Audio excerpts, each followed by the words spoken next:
Hey everyone, this is Christopher Luxon, the former CEO of Air New Zealand. This is John Lee Dumas, the founder and host of Entrepreneurs on Fire. This is Tracy Ibarra. I'm in Executive Solutions at Dell Technologies. This is Travis Chappell, founder of Build Your Network. If you are wanting to learn how to embrace change, To navigate through disruption as a leader, then listen to the Leadership is Changing podcast. The Leadership is Changing podcast.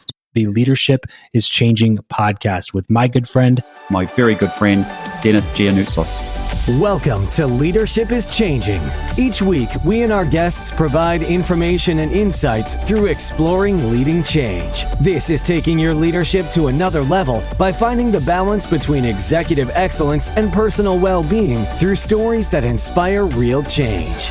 It's time to adapt in our fast-moving world when leadership is changing with your host, Denis Giannoutsas. Hey, welcome to the show, Leadership is Changing. What we as leaders know to be true is that change is constant. Leaders everywhere confront similar obstacles because people are people, but everywhere you go, leaders are overwhelmed, disrupted, and under pressure. They run from email to email, meeting to meeting. Many leaders are not changing quick enough, which means they run the risk of becoming irrelevant and being left behind. The purpose of the show is taking our listeners' leadership to another level by finding their balance between executive excellence and personal well-being through stories that inspire real change. I believe we don't have enough effective leaders in the world today, and if we can get the leaders to step up and lead change, then they can inspire real change. Hey listeners, it's now time to adapt in our fast-moving world, and I want to welcome you to this Ask Denis episode, which is a freestyle episode that happens once a week. I'm asked a question by our listeners, or I share my thoughts, insights, and experiences from working with many leaders around the globe. Hey team, if you haven't already checked out the Facebook group or the LinkedIn page, Leadership is Changing, come along to those platforms. I'd love to see you there for sure. So check out those two different platforms. Hey, the other thing I'd like you to do is that if you can share this episode with 3 other people, that'd be great. Because what's happening here is we want them to review it, or listen to it, review it, and then get involved in listening to more of these episodes for sure. But that'd be all great. All right, team, let's get on to this topic for today. I've been sharing this topic with many people around the world over the years. And, we have leaders that say that they own a certain position or title. In other words, I'm the owner of this title or position. In fact, some of them come across as being entitled, that they feel like they are entitled to do all sorts of things or expect or demand certain things based on that title. You know and I know that many leaders or who have a title doesn't mean that they are the leader. And many people will work with that leader because they have to, because they are the ones that have been appointed or the person that has that title. So even if you got the title doesn't mean you are the leader. I've seen people whereby they've gone in different countries. I'm the city councillor, or I'm the member of parliament, or I'm the senator, or I'm the head boy or girl of the school, or I'm the captain of the team, or I'm the CEO or team leader of an organization. As I said before, yes, you are entitled the leader, although we know that you may not be that leader. Now, you may be the title of that leader for now. Now, what do I mean by now? Well, I'm going to use a metaphor to explain this. And I'm going to use the New Zealand All Blacks, which is a rugby team. They've been world champions several times. And I could use the female All Blacks team, or I could use any sporting team at all. In fact, I could use any business team, any organization, as well as part of the example. So I'm going to explain it through the player. There's a number 10 player in the All Blacks team. In fact, it's in many countries' teams as well. And that number 10 jersey is almost equivalent to a quarterback in an American football team, or a striker in the soccer or football team, depending on what you call it. You see, that person, and let's just take the number 10 jersey. When that person puts on that jersey, who owns it today? And when I ask leaders that question, they throw me at the name of the current person who owns, who's wearing that jersey. And I go, actually, they don't own the jersey. The New Zealand Rugby Association or organization own the jersey. The All Black brand owns the jersey, but that player doesn't own the jersey.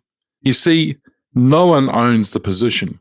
We are custodians of that position. We are custodians of that jersey. We are custodians of that title, of that leadership role. Now, what does custodians mean? What's the explanation of that? It's a person who has responsibility for taking care of or protecting something. Now, if we take that sort of analogy or that explanation into account here, what is it that you're doing as a leader today as a custodian? Because you see, I see you in that role as a leader for a short period of time. Now, we've seen over the years whereby there's been leaders in roles for many, many years. They've gone off to do other roles within that same organization, but they may have been in that organization for 30 years, 25 years, 20 years. Nowadays, we see people in a role for 18 months to 2 years, 18 to 24 months in a role. But then they're already looking for the next 1 or 2 roles after that. The thing here is this. What we want to do is, how can we do the best that we can in that role or as the custodian? You see, our leaders before us have set up the role in the organization for us. Our responsibility as a custodian is to do the absolute best in that role to leave the organization better than when we actually received it. In other words, how will you do your best to raise that organization, take it to another level, and take it from there? You see, we see phases that happen within organizations of different leaders that come into that organization. If I think about Hewlett-Packard in a period of time that I was there, we had one CEO, and he went through the organization downsizing or cutting costs. He did a lot of mergers and acquisitions, and also even the R&D space didn't have a lot of investment, and there was a lot of that happening on. There was a period of time whereby he was removed as a CEO through something that happened, and then a new CEO was appointed. That CEO wanted to take the organization from what it was doing around hardware, its printers, computers, all the way through to then services that it provided, software and so forth, to make it into a software company. Well, after 9 months, that CEO was gone. And then we had a new CEO come on board. And this new CEO took over the organization and stayed there for almost 7 years. Within the 5-year period, that CEO turned the organization around. This is a lady called Meg Whitman, who turned the organization around within 5 years. She came into that role to take the organization where it was and where it needed to be in 5 years' time.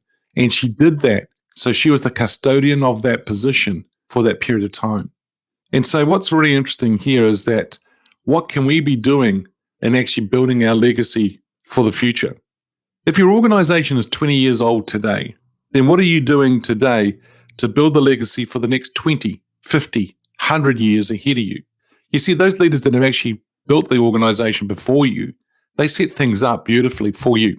Then your role is to do what you need to do and do the best, as I said earlier on, in that role. Take the organization and then allow the organization to move forward, which is really quite cool. So I've got a few questions here for you. So what can you do today as a leader or a custodian to build the legacy of the organization? Number one, you need to be the best that you can be as a leader, the absolute best. Number two, do the best that you can in that role that lifts the team and the organization to new levels. Number three, what are you doing now to prepare the leadership for the future? Because you're the custodian today, but who are the custodians of the future? And you see, building your legacy through the custodian leadership is what's going to be really, really important.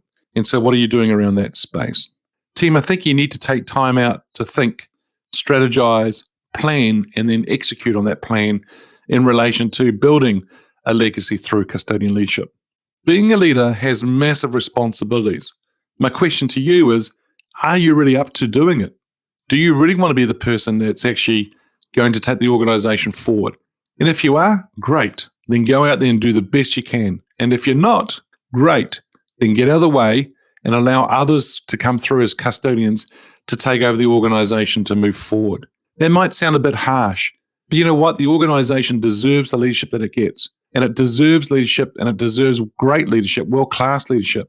And so if you and I as a custodian are not giving our A game, we're not bringing our A game, and we're not doing the best for the organization, then what's really responsible of us is to actually move to the side to allow somebody else to come through to do that.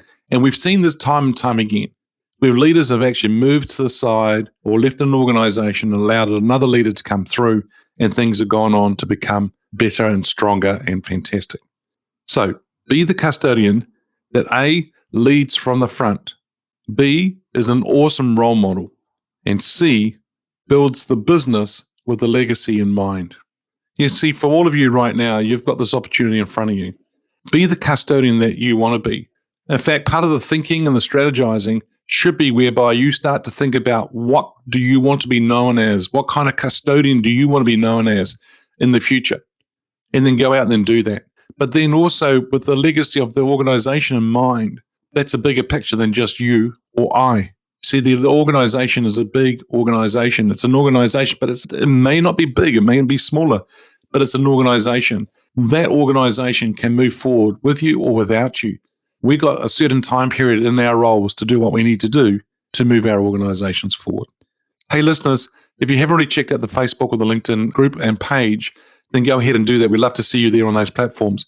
Please share this episode with 3 other people. People are going to get a lot out of this in relation to about being the custodian and then what they need to do to move forward, for sure.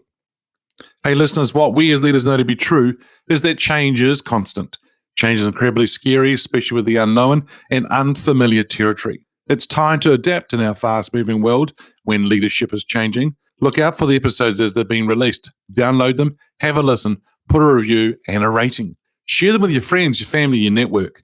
If there is any feedback you'd like to give me about the show, or if there's a question you have for my guests that you would like me to ask them as I interview them, or if you have a question for the Ask Denis freestyle episode, then feel free to send me an email, dennis@leadingchangepartners.com.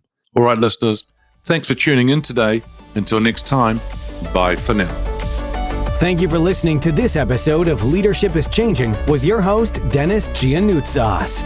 Each week, we and our guests provide information and insights through exploring leading change, inspiring executives and leaders to adapt and lead a bigger game in a fast-moving world.